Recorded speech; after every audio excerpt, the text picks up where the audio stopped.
Jean chapitre 6 verset 35. Jésus leur dit : « Je suis le pain de vie, celui qui vient à moi n'aura jamais faim et celui qui croit en moi n'aura jamais soif. »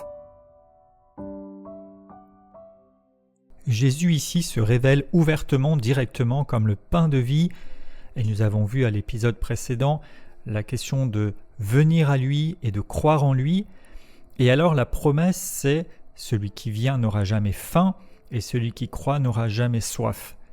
Il y a ici cette double négation, et en fait dans l'original il y a vraiment une idée de quelque chose d'emphatique, c'est comme si on dit absolument jamais, ou bien jamais au grand jamais.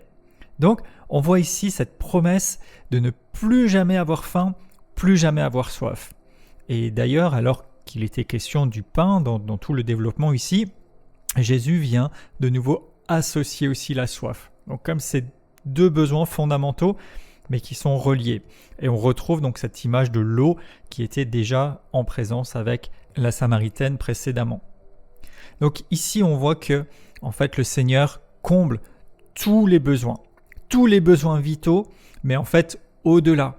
Bien sûr que la lecture n'est pas juste à faire de manière basique en disant qu'on n'aurait plus jamais de faim ou de soif physique ou terrestre, mais en fait il fait référence aux besoins le plus profond de l'être humain, à la question spirituelle, à la question de l'éternité.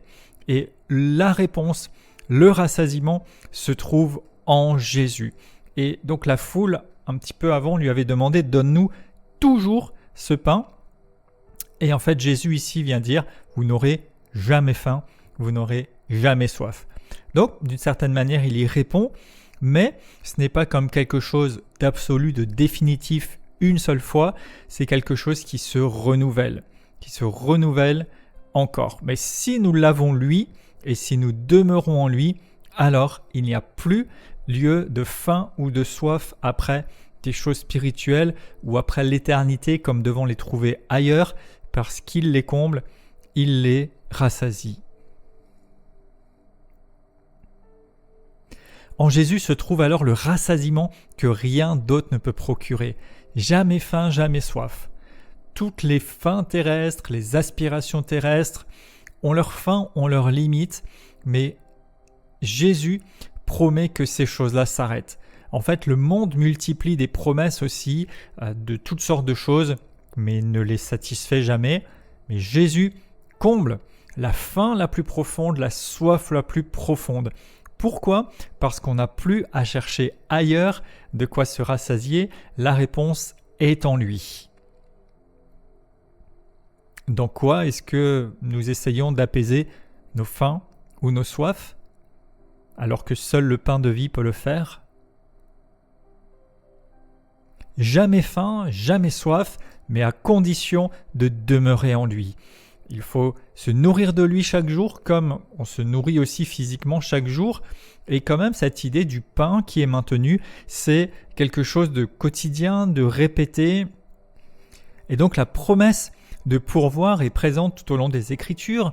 Déjà, le prophète Ésaïe, au chapitre 55, dit : « Vous tous qui avez soif, venez, même celui qui n'a pas d'argent, venez et mangez, venez sans rien payer. » Et dans l'Apocalypse, chapitre 21, il est dit : « À celui qui a soif, je donnerai de la source de l'eau de la vie gratuitement. » Donc, il y a quand même une forme de soif, c'est-à-dire une volonté, un attrait, le fait, comme nous l'avons dit à l'épisode précédent, de venir et de croire. Donc, on se tourne vers Jésus et alors, on est pourvu. Et alors, cette source peut nous communiquer tout ce qu'il faut, et là encore bien au-delà de ce qu'on pourrait vouloir ou demander, mais c'est quelque chose de régulier, de continuel, quelque chose qui ne s'épuise jamais, mais dans lequel il s'agit de venir puiser, d'être connecté. Et Jésus enseignera par ailleurs sur l'importance de demeurer en lui, d'être attaché, avec l'image aussi du cep et des sarments dont la vie peut couler, se communiquer. Donc, il y a bien sûr un pas de foi à un moment donné qui nous amène vers le Seigneur, mais ensuite c'est véritablement une marche, une progression à travers la vie spirituelle pour être relié, connecté à lui, en communion avec lui, et alors chaque jour recevoir de sa grâce et non pas rester sur quelque chose de figé. Et d'ailleurs, on peut même penser à cette manière dont Dieu s'était révélé avec un buisson qui était ardent, qui brûlait, mais sans se consumer. Est-ce que nous nous nourrissons du Seigneur quotidiennement ou est-ce que nous restons sur une expérience passée ? Est-ce que notre sensation de faim ou de soif nous amène à tourner, chercher à gauche à droite, ou bien plutôt nous ramène à la source par excellence qui seule peut les rassasier et les assouvir ? Seigneur, je viens à toi et je me tourne vers toi. Tu es le seul qui puisse combler la faim et la soif si l'on demeure en toi. Je crois dans la promesse de Dieu. Je viens à Jésus. Je crois en lui. Plus jamais faim, plus jamais soif. Je suis libre. Je n'ai pas à tourner en rond, à chercher à gauche à droite, mais je suis fixé sur la source, sur le pain, sur la vie qui se révèle.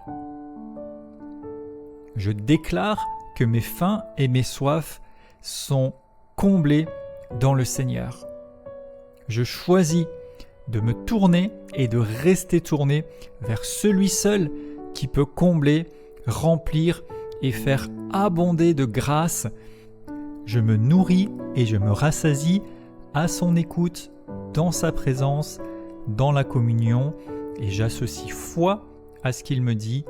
Au nom de Jésus, Amen.